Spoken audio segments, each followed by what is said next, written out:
En este video comenzaremos a ver el tema de diagrama de esfuerzos. Esto no es más que la representación gráfica de lo que ya aprendimos a calcular, que son todos estos tipos de esfuerzos que ven acá. Vamos a dar un pequeño repaso de lo que ya sabemos calcular.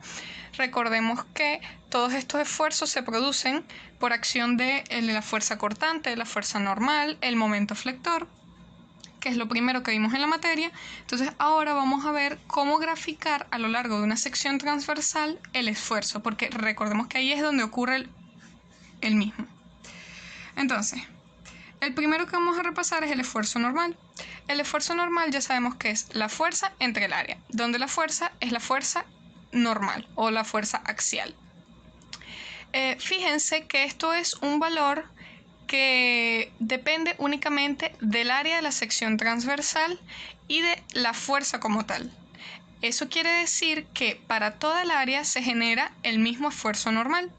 Entonces, si tenemos una sección, supónganse esto, transversalmente, o sea, acá, déjenme ponerle un ejemplo.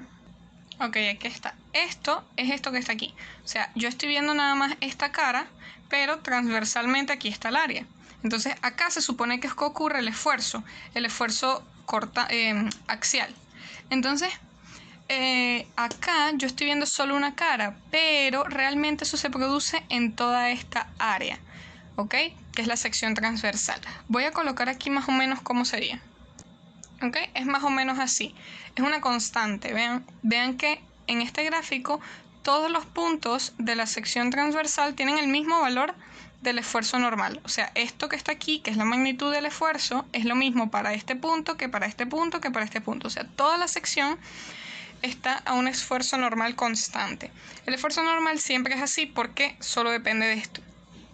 Ahora, cuando vamos al esfuerzo por flexión, que es el debido al momento flector, entonces vamos a tener uno a tracción y uno a compresión. Eso ya lo sabíamos por la ubicación del momento. En este caso, si yo tengo el momento así, abajo ocurre tracción y arriba ocurre compresión. Si el momento estuviera invertido, sería el contrario. Abajo la compresión y arriba la tracción. Esto pasa por el eje neutro, que es un punto en el cual el esfuerzo por momento flector es igual a 0. Y el gráfico es así, o sea, es lineal. ¿Por qué? Porque fíjense a qué depende el esfuerzo por flexión. Depende de la magnitud del momento, ok, eso es una constante. Depende de la inercia de la sección transversal, que también es una constante. Esto sería una constante. Pero acá yo tengo que varía de acuerdo a la ubicación medida desde el eje neutro hasta el punto. Recuerden que esto es medido desde el eje neutro hasta el punto que yo quiero calcular. Entonces, en la medida que se aleje del eje neutro va a ser mayor y en la medida que se acerque al eje neutro va a ser menor. Por eso es lineal el gráfico. Ahora pasa lo mismo hacia acá, hacia lo que es la tracción en este caso. Voy bajando, se va haciendo cada vez mayor hasta que en el extremo tenemos el máximo, porque es el punto más alejado. Entonces, el esfuerzo por flexión es lineal porque depende de la altura con respecto al eje neutro. Entonces vamos a tener algo así. Ahora, nosotros vamos a incluir ahora un concepto que es de esfuerzo combinado. El esfuerzo combinado no es más que la suma del esfuerzo normal y el esfuerzo por flexión. Suma o resta. ¿Por qué suma o resta? Porque el esfuerzo por flexión voy a tener uno que es a compresión y uno que es a tracción. Y si este esfuerzo normal que está aquí está a tracción, como pueden ver, si yo los resto, o sea, los sumo, perdón, este con este, fíjense que arriba tengo compresión y aquí tengo tracción, se van a restar.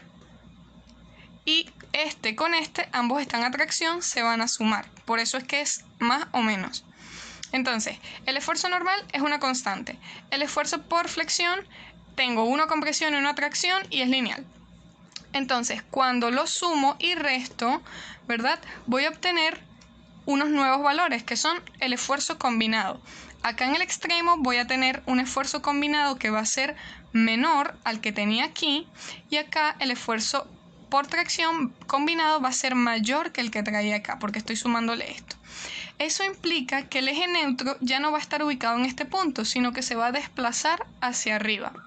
Ustedes no deben calcular el punto, pero sí deben saber que se debe desplazar para mantener el equilibrio. de todas maneras, si el momento está puesto al revés y acá está tracción y acá está compresión, el eje neutro se va a desplazar hacia abajo, ¿ok? Porque arriba se va a sumar y abajo se va a restar. Este se va a hacer más pequeño, por lo tanto el eje neutro baja. Entonces, bien, yo no les voy a exigir que calculen más puntos sobre la sección transversal, pero ustedes tienen que saber que varía de acuerdo a eso, varía de acuerdo a la distancia con respecto al eje neutro. Para graficar esto, lo importante es identificar los puntos que normalmente utilizamos en el análisis. ¿Cuáles son esos? Bueno, el punto del extremo. En estos dos extremos yo los necesito determinar porque son los máximos esfuerzos que ocurren y con los máximos esfuerzos es que yo grafico. Entonces, por eso necesito nada más este punto y este punto. No me interesa cuánto vale el esfuerzo en todos estos pequeños puntos. Podría calcularlo, pero no es importante, o sea, no es relevante para mi gráfico. Igualmente pasa con el esfuerzo combinado. A mí me interesa el del extremo, tanto a tracción como a compresión, porque no se trabaja igual cuando es la tracción o la compresión. Entonces yo tengo que tener cuánto es en uno y cuánto es en el otro.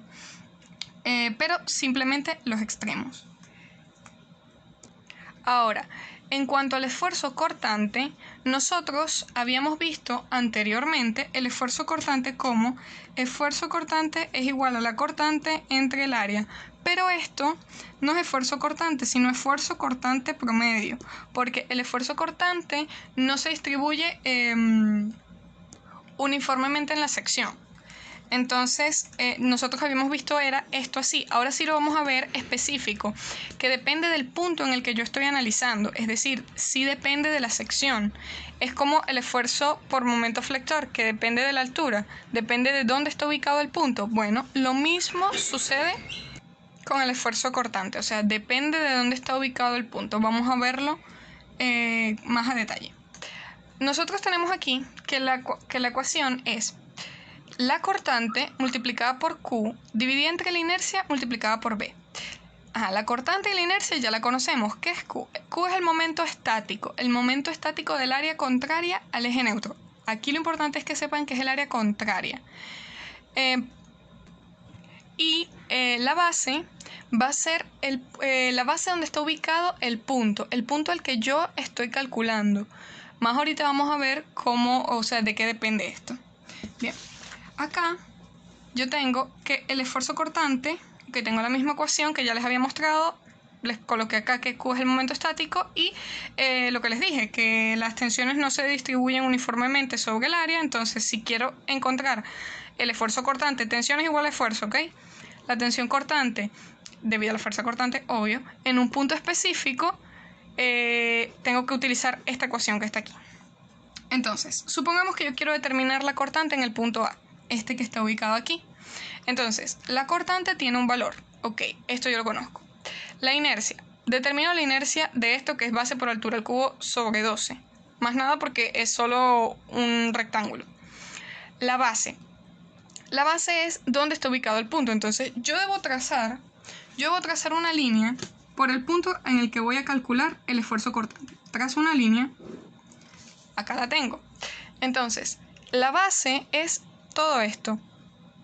La base que toca el punto. Es decir, esta distancia que está aquí. Que en este caso coincide con la base del rectángulo, pero no siempre es así.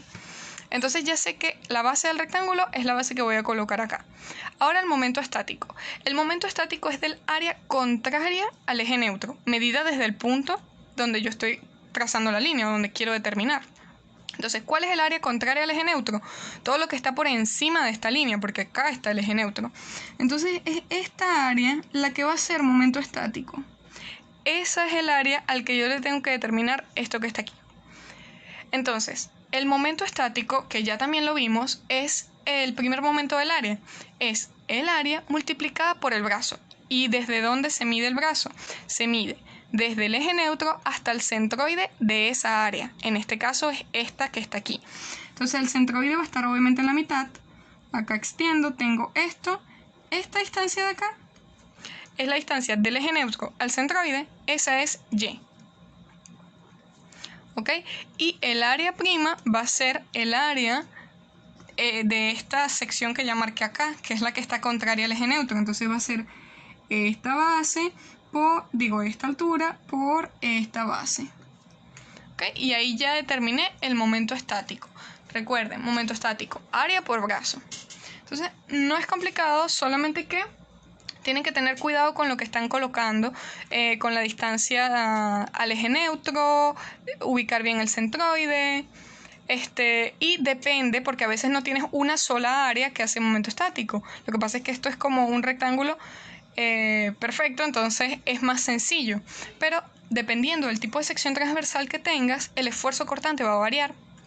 Entonces acá yo les coloqué varios ejemplos, porque en el esfuerzo cortante, si yo quiero hacer el gráfico, yo debo de tener puntos de interés. Entonces, yo puedo determinar el esfuerzo cortante en cualquier punto sobre la sección transversal. O sea, yo puedo determinarlo en un punto aquí, un punto aquí, un punto acá, un punto acá.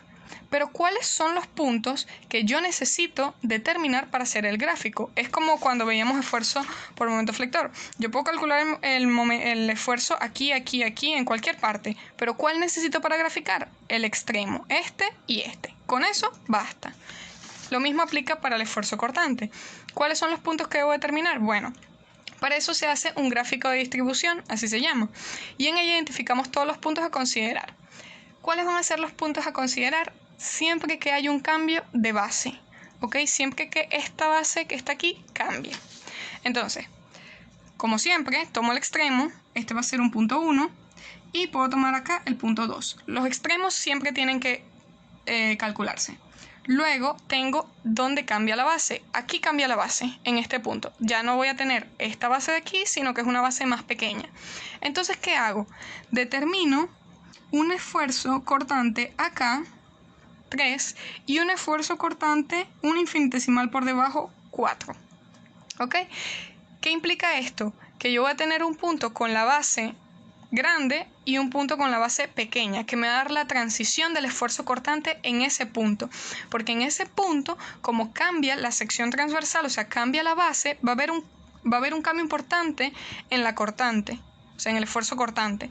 ¿Por qué? Porque si en la primera nosotros teníamos acá una base de 30, obviamente el esfuerzo cortante iba a ser menor. Pero al reducir la base, entonces el esfuerzo cortante se hace mayor. Hay mayor esfuerzo cortante en esta zona. Entonces, en ese punto comienza a incrementarse el esfuerzo cortante y yo debo identificar eso. Entonces, un punto por encima y un punto por debajo. Y como siempre, debo determinar el eje neutro. Ok. Ahora, vamos con el siguiente. En este, lo mismo aplica. Primero el extremo, 1 y 2, y luego los cambios de base. Entonces acá tengo por encima y por debajo, tengo el 3 y tengo el 4.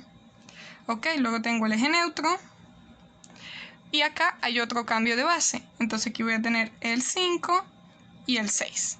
Entonces acá tengo que calcular 6 puntos. Acá tenía que calcular 4 puntos. Bueno, aquí son 7 porque el eje neutro también cuenta. Y aquí son 5. Ahora, ¿qué pasa en este? En este hay muchos cambios de base. Entonces yo tengo el 1, que es el extremo, el 2, que es el otro extremo. Y acá hay un cambio de base, fíjense, porque esto es un hueco. Entonces tengo el 3 y el 4. Pero acá hay otro cambio de base, o sea, nuevamente vuelvo a la base grande. Entonces voy a tener 5 y 6. Uno por encima y uno por debajo. Luego viene el eje neutro. Luego viene 7, 8, 9 y 10. O sea que tengo que calcular 10 veces el esfuerzo cortante. Tengo que calcular 10 puntos más el eje neutro. Esto se hace para representar todos los cambios que ocurren en el esfuerzo cortante a lo largo de la sección transversal. Entonces ustedes deben identificar siempre los puntos de mayor interés, que son estos que ya les dije, dependiendo de qué tipo de sección ustedes tengan. Vamos a hacer un ejemplo para que todo quede más claro.